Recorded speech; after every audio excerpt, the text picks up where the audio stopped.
nagiye kubona mbona za ngobyi abantu bahekamo abandi cyangwa bahekamo abarwayi, maze kubona mbona ingobyi imwe irimo abantu 4 bagwaye.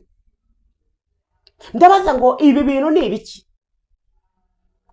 Ijuru rirambwira amagambo natinye, rirambwira ngo ndorera iriya ngobyi kwitwara umurwayi umwe ikaba yagezemo abarwayi 4. Ubundi abandi bagakwiriye kuba ari abantu bahetse uwo murwayi. Ndabaza ati ibyo bishatse kuvuga iki?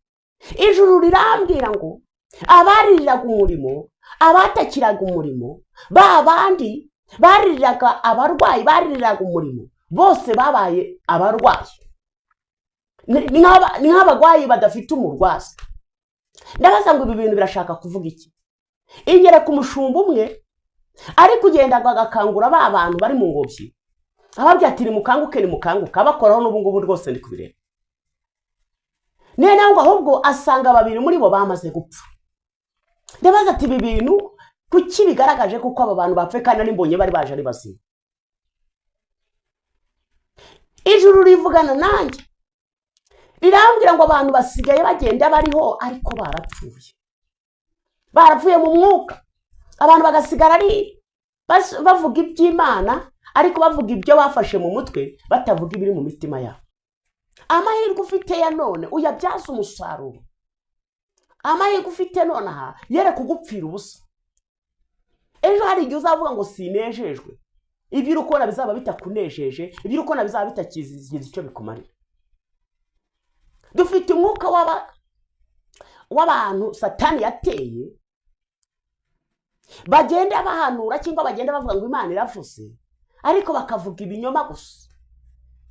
Nihagire ugusomera umurongo wo kwihana, nihagire ugusomera umurongo kubwira ngo ejo uzagwa mu gobo, ahubwo akakwereka ko inzira yawe ihari yari kaburimbo gusa, nta hantu uzahurira na dodani, nta hantu uzahurira n'ikinogo, ahantu hose ugenda nahatambika.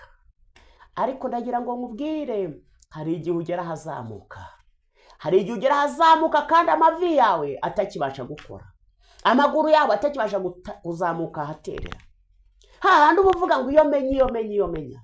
Igihe cyo kumenya ni iki? Igihe cyo kubana ni iki? Igihe cyo kwira ngo uganire n'Imana ni iki? Igihe cyo kwira ngo usabane n'Imana. Imana yambwiye ngo uyu munsi wumva ijwi ryayo, uhinduke, wongere wihane. Aho waririraga umurimo, wongere uririre umurimo w'Imana. Abantu bagiye kuzagera igihe cyo kurira no kuboroga no gushaka Imana ariko bitari gushoboka. Ujye uvuga ngo cyagiye napfushije ubusa, cyagiye nakoze ibidakwiriye, cyagiye niremeraga ibishushanyo, cyagiye niremeraga ibigirwamana, nibwo uzabura kwicuza ngo iyo menya. Igihe cyo kumenya ni none. None ufite icyo wabikoraho, none ufite uburyo wabigenza, none ufite icyo wahindura. Igihe cyo kumenya ni none. Yesu ashimwe. Kubana n'Imana nicyo Yesu agushakaho, kugira ngo wegerane n'Imana nicyo Yesu agukeneyeho. Haleluya. Bibiliya iravuga ngo buka wavuye ukagwa wihana ukora imirimo nk'iya mbere, kuko nutabikora nzaza hure. Nkuri igitereko kitabaza hari cyo nutihana. Abantu kwihana barabiretse, abantu kugendera n'Imana barabiretse, bari kugendera n'ibintu bitagira umumaro. Ibyisi biragudukurura, ibyisi biri kudukurura bikadukurura, ariko umenye ngo biri kudukurura na Gehinomu. Ujye wibaza ngo mbese imyaka umuntu arama ningahe? Ese nyuma y'iyo myaka nishaka ibijana, nishaka 200, nyuma y'iyo myaka bigenda bite? Ko none aho ubwibwe by'ijuru kabyanga bikakururira, ibyisi nabyo warabibuze, ubumva amaherezo araya. Imana yambwiye ngo nze mwihanangirize ngubwire ngo ije guca karongo ka mbere n'akanyuma. Niba wera era, niba umukristo n'umupagani bamumwijima, ugende werure buri kimwe cyose, ariko ureke kugomya kumera na cya gikeri babwiye ngo cyaje gutumirwa n'abantu 2. Ngo mwarakibira ati fite ubukwe saa 5, amuhita iki ati rero jyana akakaziriko ukazirike mu kaguru kamwe, igihe uzabona izo saa zigeze uzibuke ukurura akakaziriko. Nzibuka amasezerano twaje, ariko ufite icyubahiro mu isi, ariko mu ijuru nta hantu uzwi. Merutse gusenga sanga hari umuntu wiyoberanya mu itorero, ndimo senga numva avugiyemo na dayimoni yivuga mu mazina y'uwo muntu. Ndavuga ati ese burya nawe uriyoberanya gutya? Ati ninde wamenya? Nta wakumenya, ariko se n'ijuru ntiryakumenya. Ibyo ukora ntabwo ijuru ryakumenya. Ejo ukavuga ngo reka nene ngo nihane, ngo reka nene ngo nyizwe. Ukizwa ni nonaha. Ukizwa ntukabipanga uzabikoresha nkaho ufite garani y'imyaka uzamara. Ukavuga ngo nimara imyaka 50, mu mwaka 50 uburyo. Niba utashoboye kwatura rero igihe ufite uburyo, ndagira ngo nkubwire ngo ejo uzavuga ngo sunejejwe nabyo. Kandi ndagira ngo nkubwire ngo ijuru burya hari igihe rikingwa. Ijuru hari igihe ry'Imana imvura, abandi rikagurishiriza imvura bakayibura, abandi bakabona akazi wowe kakabura, abandi bakabona umugisha mu byo agerageza gukora wowe biganza ugasanga birafunze, kuko igihe wari ufite ntabwo ugeze ukibyaza umusaruro. Ariko ndagira ngo nkubwire ngo muri aya masaha byaza igihe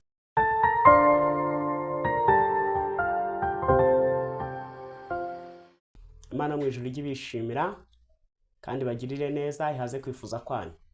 Ndaje guye mwanya tuganire ku jambo ry'Imana, cyangwa tuganire kuri message Imana yampaye maze gusenga kugira ngo tuyiganireho mu izina rya Yesu. Kadusenge Imana tuganire. Mana data wa twese, Mana yo mu ijuru, ndagushimira neza n'imbabazi utugirira, ndagushimira imbabazi ugirira abana bawe mu izina rya Yesu. Uri igitarura igitangaza, ushoboye byose, ufite imbaraga kuko ufite. Mu izina rya Yesu ubasha gukiza abarengana n'abarengana. Turagushimye. Renganura ubugingo bw'abera bawe, abari baguye mu rwobo bakuremo. Iyi message tugiye gutambutsa igira ibyo ihindura mu buzima bw'abantu, kandi igira ibyo ikora, kandi igira ibyo isenya, igira ibyo yubaka mu izina rya Yesu. Mana ngushimiye ko uri umutabazi, ngushimiye ko uri umurengezi, uganze ku muntu wese ugiye kumva kandi umuhe kumvira. Twizeye amaraso yawe, twizeye imbaraga n'ubutware bwawe, twizeye gukomera no kunesha mu izina rya Yesu. Amen. Imana ibaha umugisha. Reka tuganire kuri message twifashishije rino jambo riri mu Mubwiriza igice cya 12 umurongo wa mbere.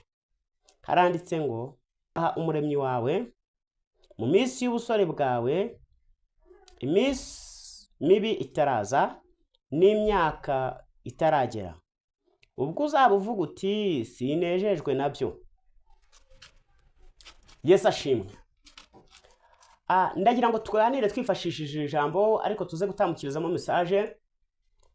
Aya magambo yanditswe n'umunyabwenge Salomo ubwo yari amaze kubona kuko ibintu byose nta kamaro, agera navuga ngo ikintu cyose Imana yakigeneye igihe cyacyo. Habaho igihe cyo gutera, habaho igihe cyo kubiba, habaho igihe cyo kurunda, habaho igihe cyo gusenya. Ariko ibyo byose arabireba, areba ibyo yagiye anyuramo, areba ubusore bwe, ibyo yakozemo akiri mutoya, areba uburyo yanezerewe akanezerwa, ashaka abagore benshi, yewe kugera naho bamusaza bakamutwara mu mutima. Ibyo byose arabireba. Nibwo yageze aha aravuga ngo ujye wubaha. Cyagiye ufite umwanya wo kubaha, ujye uwukoresha, wubahe Uwiteka iminsi mibi itaraza. Iyo ufite iminsi myiza ntabwo ujya wibuka ko hazabaho iminsi mibi.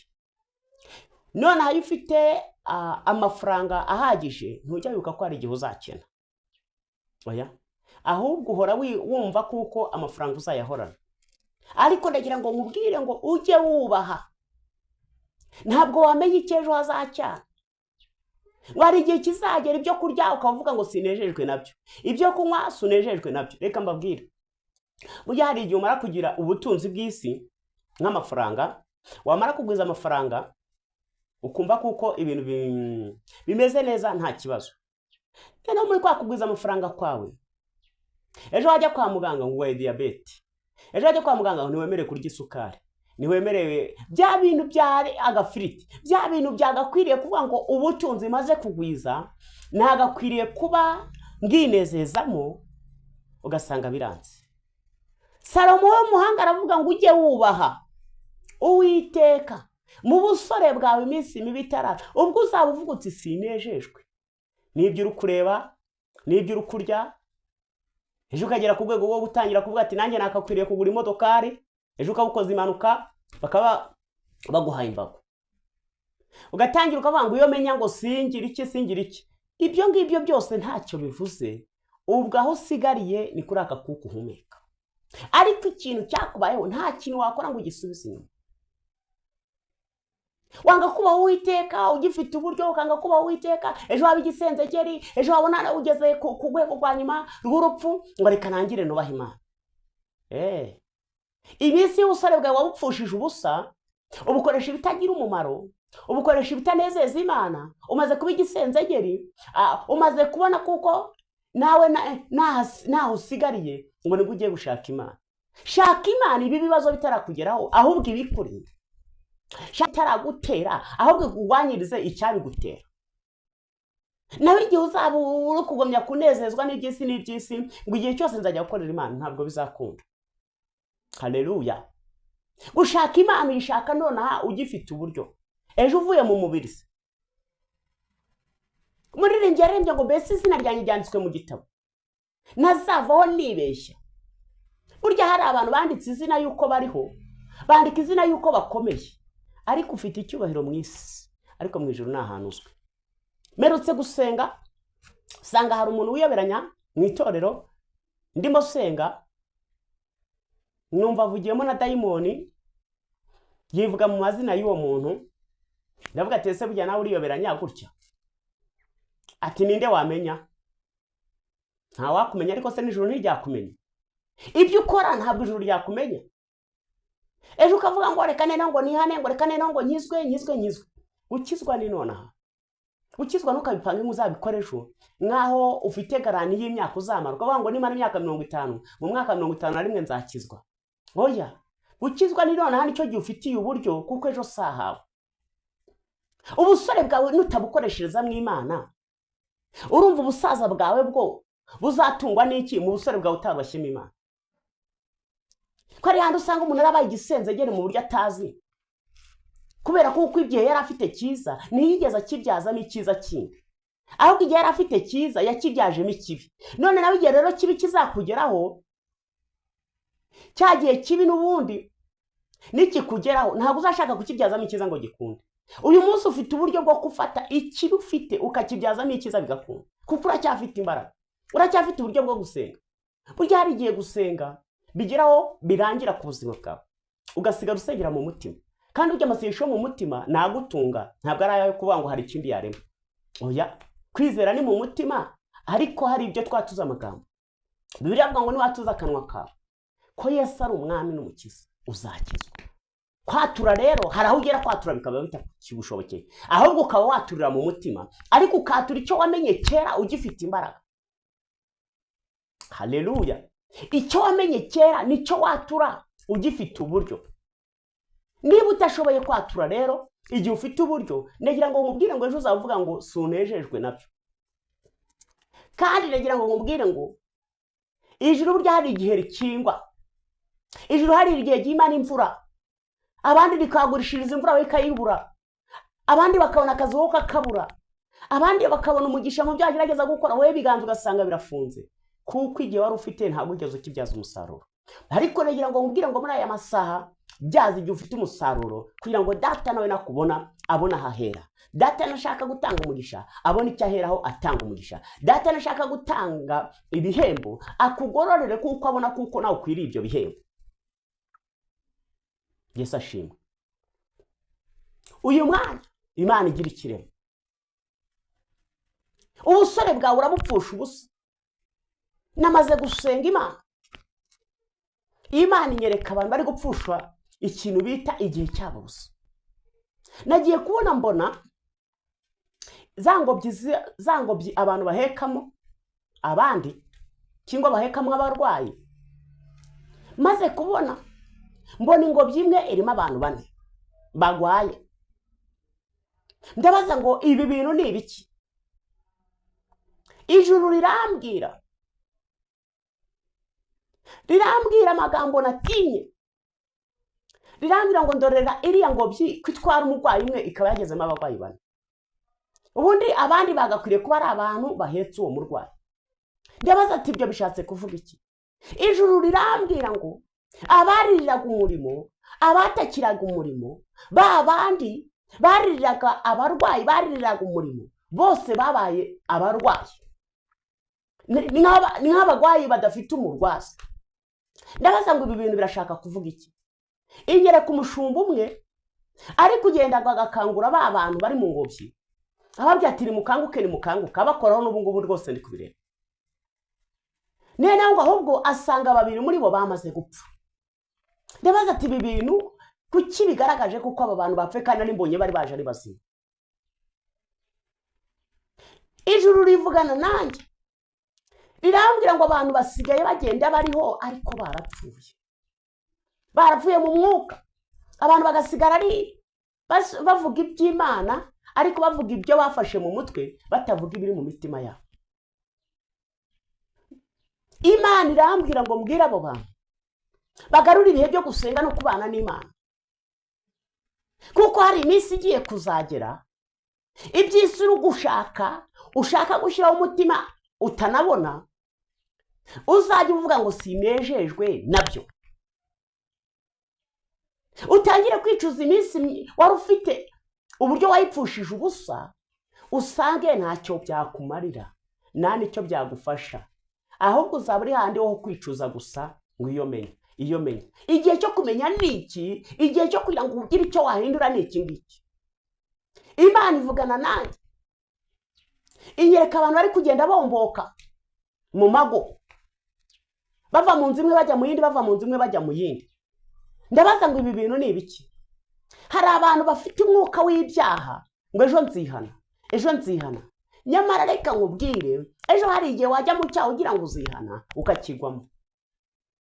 Amahirwe ufite ya none uyabyaza umusaruro. Amahirwe ufite none aha yere kugupfira ubusa. Ejo hari igihe uzavuga ngo sinejejwe, ibyo ukora bizaba bitakunejeje, ibyo ukora bizaba bitakizigiza icyo bikumarira.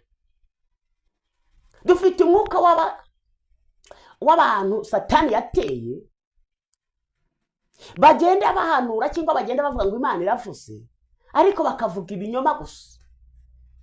Ntihagire ugusomera umurongo wo kwihana, ntihagire ugusomera umurongo wo kubwira ngo ejo uzagwa mu ngobo, ahubwo akakwereka ko inzira yawe ihari yari kaburimbo gusa, nta hantu uzahurira na dodani, nta hantu uzahurira n'ikinogo, ahantu hose ugenda nahatambika.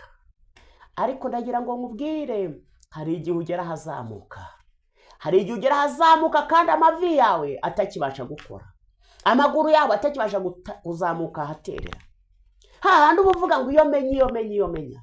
Igihe cyo kumenya ni iki, igihe cyo kubana ni iki, igihe cyo kugira ngo uganire n'Imana ni iki, igihe cyo kugira ngo usabane n'Imana. Imana yambwiye ngo ni uyu munsi wumva ijwi ryayo, uhinduke wongere wihane.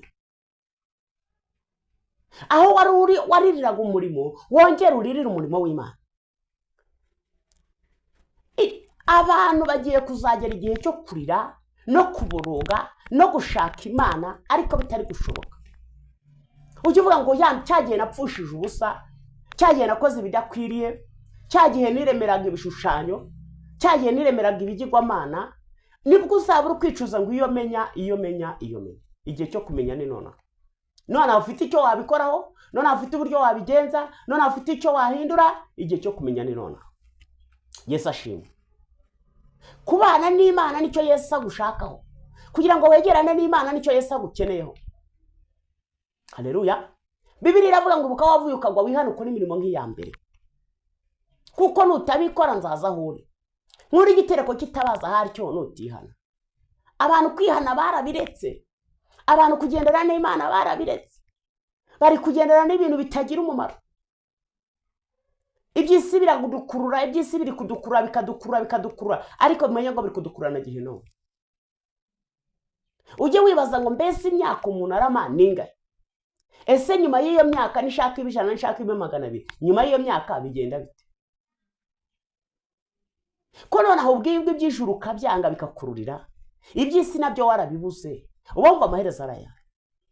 Imana yambwiye ngo nze mwihanangirize nkubwire ngo ije guca karongo ka mbere n'akanyuma. niba wera era, niba uri umukristo n'umupagani ba mu mwijima, ugende werure buri kimwe cyose, ariko ureke kugumya kumera na cya gikeri babwiye ngo cyaje gutumirwa n'abantu babiri. Umwe arakibwira ati mfite ubukwe saa 5, amuha itariki, ati rero jyana aka kaziriko ukazirike mu kaguru kamwe, igihe uzabona izo saa zigeze uzibuke ukurura aka kaziriko, nzibuka amasezerano twagiranye.